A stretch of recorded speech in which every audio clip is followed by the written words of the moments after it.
মানুষের প্রাণ বাঁচলে, এলাকা শান্ত থাকলে আগামী দিনে সভা সমাবেশ হবে। তবে এই মুহূর্তে সন্দেশখালীতে কোনো সভার প্রয়োজন নেই বলেই মনে করছেন তৃণমূলের সেনাপতি অভিষেক বন্দ্যোপাধ্যায়। একটি সভা হওয়ার কথা ছিল ৩রা মার্চ। সেই সভা হবে কিনা জানতে চেয়ে প্রশ্ন করা হলে অভিষেক সাফ জানিয়ে দেন যে এখনই সভা করার মতন প্রয়োজন নেই। রবিবার ২৫শে ফেব্রুয়ারি সাংবাদিকদের মুখোমুখি হয়ে এই কথা জানিয়ে দেন অভিষেক প্রকাশ্যে এই কথা জানিয়ে দেওয়ার পর তৃণমূলের সূত্র মারফত জানা যাচ্ছে যে ৩রা মার্চ সন্দেশখালীতে তৃণমূলের সভা বাতিল হয়েছে। তারপরে প্রশ্ন ওঠে যে সন্দেশখালীতে সভা করা নিয়ে তৃণমূল সুপ্রিমোর সঙ্গে দলের সেনাপতির কি ঝামেলা শুরু হয়েছে। ৩রা মার্চ সন্দেশখালীতে সভা করার প্রসঙ্গে রবিবার সাংবাদিকদের প্রশ্নের উত্তরে অভিষেক জানান, স্থানীয় নেতৃত্ব বলতে পারবেন। আমার ধারণা সন্দেশখালীতে এই মুহূর্তে সভা না করাই ভালো।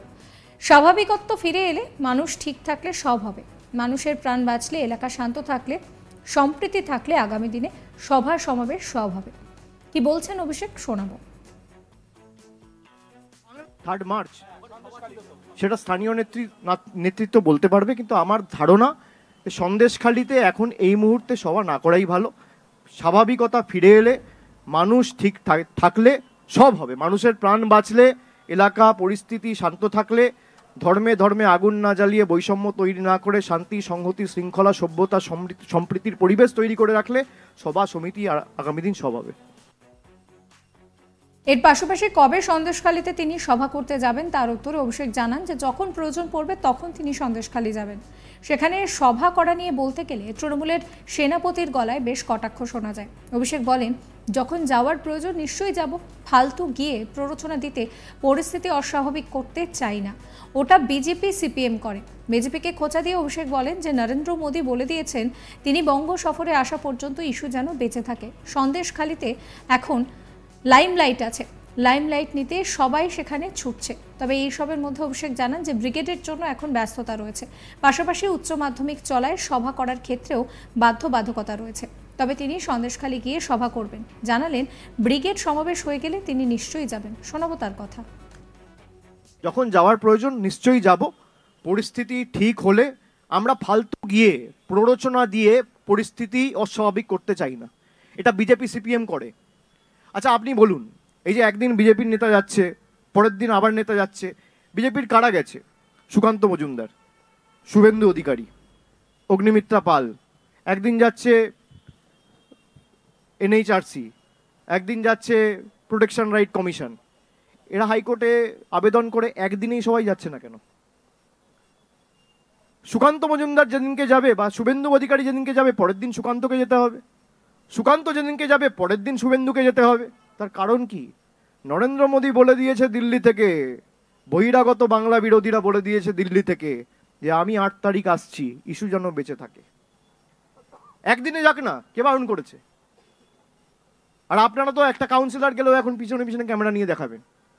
তো সন্দেশখালীতে কি আছে? পাতি কথা। সন্দেশখালীতে এখন আপনার লাইমলাইট আছে, তো লাইমলাইট নিতে সবাই ছুটছে, ছুটুক। হবে, যখন হবে আপনাদেরকে জানানো হবে।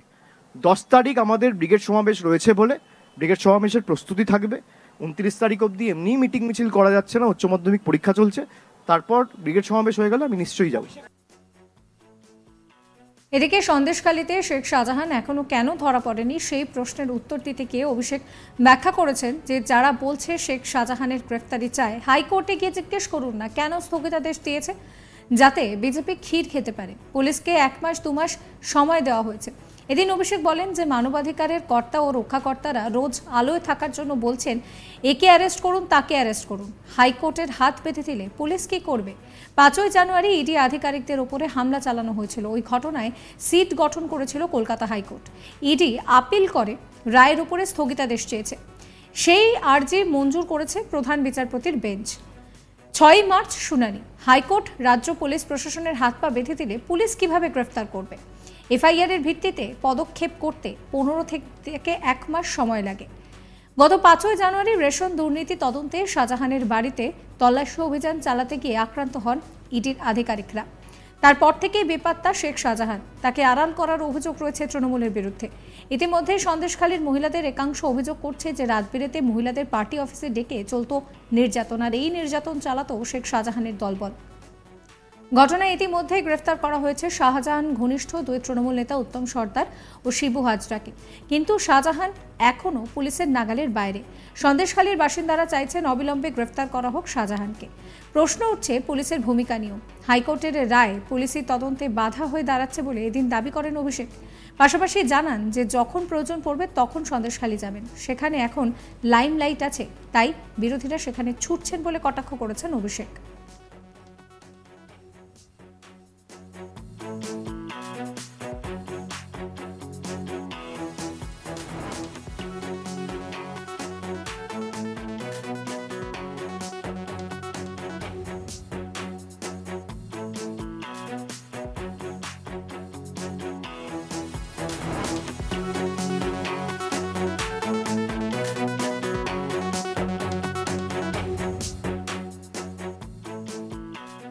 মানুষের প্রাণ বাঁচলে, এলাকা শান্ত থাকলে আগামী দিনে সভা সমাবেশ হবে। তবে এই মুহূর্তে সন্দেশখালীতে কোনো সভার প্রয়োজন নেই বলেই মনে করছেন তৃণমূলের সেনাপতি অভিষেক বন্দ্যোপাধ্যায়। একটি সভা হওয়ার কথা ছিল আগামী ৩রা মার্চ। সেই সভা হবে কি না জানতে চেয়ে প্রশ্ন করা হলে অভিষেক স্পষ্ট জানান যে এখনই সেখানে সভা করার প্রয়োজন নেই। রবিবার ২৫শে ফেব্রুয়ারি সাংবাদিকদের মুখোমুখি হয়ে অভিষেক বন্দ্যোপাধ্যায় এই কথা স্পষ্ট জানান। অভিষেক প্রকাশ্যে এই কথা জানিয়ে দেওয়ার পরই তৃণমূল সূত্রে জানা যাচ্ছে যে ৩রা মার্চ সন্দেশখালীতে তৃণমূলের সভা বাতিল হয়েছে। তারপরে প্রশ্ন ওঠে যে সন্দেশখালীতে সভা করা নিয়ে তৃণমূল সুপ্রিমোর সঙ্গে কি দলের সেনাপতির কোনো ঝামেলা শুরু হয়েছে?